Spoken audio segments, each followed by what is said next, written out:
हर साल जब टैक्स भरने का टाइम आता है तो एक फीलिंग तो जरूर आती होगी, है ना? कि यार इतनी मेहनत से पैसा कमाया और उसका एक हिस्सा बस चला गया। ये फीलिंग हम में से ज्यादातर लोगों को आती है। और देखिए, इसमें कुछ गलत भी नहीं है। हम सब मेहनत करते हैं और जब अपनी कमाई का एक अच्छा खासा हिस्सा टैक्स में जाता हुआ देखते हैं तो थोड़ा तो बुरा लगता ही है। ये एक ऐसी सच्चाई है जिसे हर कमाने वाला इंसान फेस करता है। तो सवाल ये है कि क्या इसे बचाने का कोई तरीका है, कोई लीगल तरीका, जिससे ये पैसा बच भी जाए और शायद हमारे लिए ही काम आए? तो जवाब है हाँ, बिल्कुल है। चलिए आज इसी के बारे में बात करते हैं। और इसका सोल्यूशन है टैक्स सेविंग इन्वेस्टमेंट। अब ये नाम सुनने में थोड़ा भारी भरकम लग सकता है ना? पर यकीन मानिए, इसका कॉन्सेप्ट बहुत सिंपल और बहुत पावरफुल है। अच्छा, इसको समझने का सबसे आसान तरीका पता है क्या है? इसे एक शील्ड और एक मोटर की तरह सोचिए। एक तरफ ये एक शील्ड है जो आपकी इनकम को टैक्स से बचाती है, और दूसरी तरफ ये एक मोटर है जो आपके पैसे को आगे बढ़ाती है, उसे ग्रो करती है। मतलब सिर्फ टैक्स नहीं बच रहा, बल्कि आपका पैसा बढ़ भी रहा है। तो सवाल है, ये काम कैसे करता है? बहुत सिंपल है। देखिए, इसके दो फायदे हैं। पहला, जब कोई इन स्कीम्स में पैसा लगाता है तो वो अमाउंट उनकी टोटल टैक्सेबल इनकम से कम हो जाता है। सीधा सीधा मतलब टैक्स का बोझ कम। और दूसरा, जो पैसा इन्वेस्ट किया है वो बैठा नहीं रहता, वो मार्केट में काम करता है और समय के साथ ग्रो करता है। तो हुआ ना, एक तीर से दो निशाने। ठीक है, तो अब जब बेसिक कॉन्सेप्ट क्लियर हो गया है तो चलिए देखते हैं कि इंडिया में इसके लिए सबसे पॉपुलर ऑप्शंस कौन-कौन से हैं। ओके, तो यहाँ 3 मेन ऑप्शंस हैं और सब में थोड़ा थोड़ा फर्क है। सबसे पहले है ELSS यानी इक्विटी लिंक्ड सेविंग स्कीम। इसमें रिस्क थोड़ा हाई है क्योंकि ये सीधा शेयर बाजार से जुड़ा है, लेकिन इसका लॉक इन पीरियड सिर्फ 3 साल का है, जो कि सबसे कम है, और इसमें रिटर्न भी ज़्यादा मिलने के चांसेस रहते हैं। दूसरी तरफ है PPF और टैक्स सेविंग FD।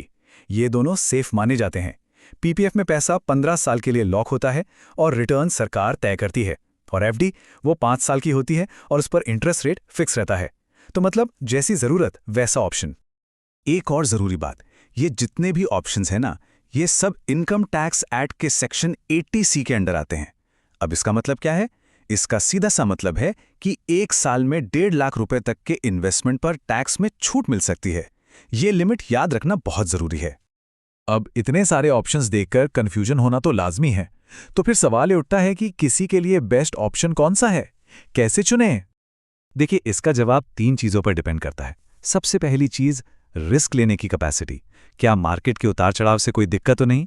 दूसरा, फाइनेंशियल गोल्स क्या हैं? मतलब ये पैसा रिटायरमेंट के लिए बचा रहे हैं, या घर खरीदने के लिए, या किसी और चीज के लिए? और तीसरा, लॉक इन पीरियड। क्या उतने समय के लिए पैसा ब्लॉक रख सकते हैं? इन 3 सवालों का जवाब ही सही रास्ता दिखाएगा।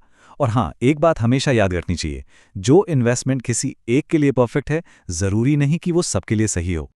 चलिए अब वापस आते हैं इसके सबसे पावरफुल पहलू पर, वो डबल बेनिफिट, सेविंग और ग्रोथ का। ये कहानी सिर्फ 1 साल का टैक्स बचाने की नहीं है, ये उससे कहीं ज्यादा है। ये जो बात कही गई है ना, ये कंपाउंडिंग की पावर को एकदम सही तरीके से बताती है। जब पैसा इन्वेस्टेड रहता है तो सिर्फ आपके लगाए हुए पैसे पर रिटर्न नहीं मिलता, बल्कि रिटर्न पर भी रिटर्न मिलता है, और समय के साथ यही छोटी छोटी बचत एक बहुत बड़ा अमाउंट बन जाती है। इसे कहते हैं असली वेल्थ क्रिएशन, सिर्फ टैक्स सेविंग नहीं। तो ये नंबर 46,800 रुपए, ये क्या है? ये वो अमाउंट है जो कोई भी इंसान जो 30% के टैक्स ब्रैकेट में आता है वो हर साल बचा सकता है। कैसे? बस सेक्शन 80C के तहत पूरी 1.5 लाख की लिमिट को इन्वेस्ट करके। जरा सोचिए, हर साल इतनी सीधी सीधी बचत और उस इन्वेस्टमेंट पर ग्रोथ अलग से। ये कॉम्बिनेशन सच में बहुत पावरफुल है।